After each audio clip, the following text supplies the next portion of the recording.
everybody, I'm Shelby Thompson with AFT Customs, and we're here at the AMD World Championships of Custom Bike Building.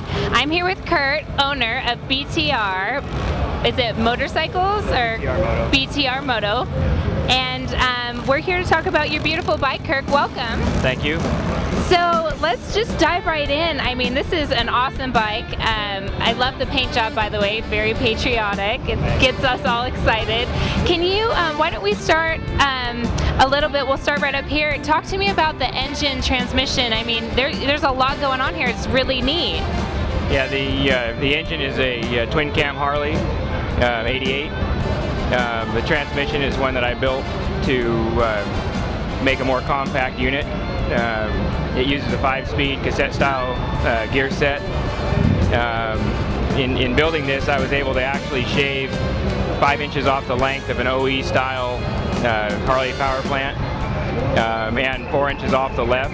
And in doing so, I was able to get a 55-inch wheelbase, which is something I haven't been able to do before using stock power plant transmissions. That's really, really cool. So another thing that I was looking at, this is a really neat looking frame. What's going on? How did you get this on there? I mean, what did you have to do?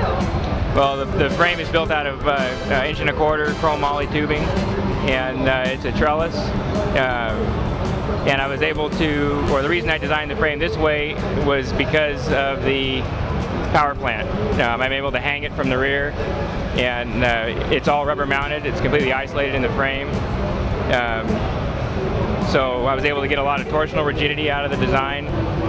So it's very stiff, yet it's still rubber mounted and doesn't transfer a lot of vibration. That's really cool.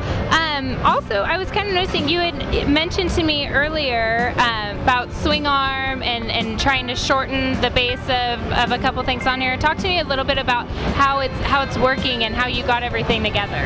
Sure. In the bikes I've built in the past, the overall wheelbase minimum I've been able to obtain has been about 59 inches.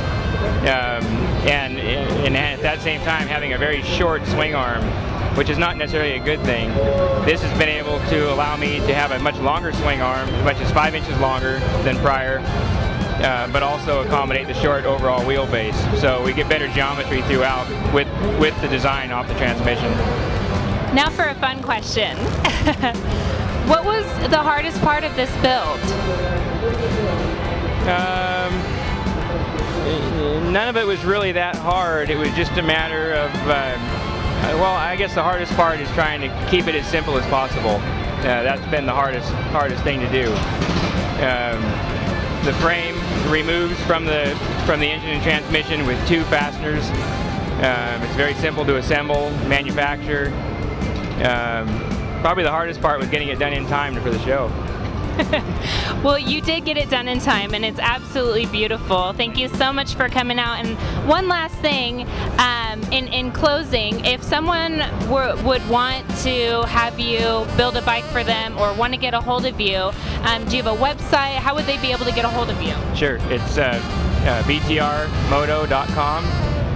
Our phone number is 510-612-1103. Do you have a Facebook? We do. You can see us on Facebook. We have a BTR Facebook page. So. All right, everybody. Thank you so much for joining us. We appreciate it, and good luck today. Thank you.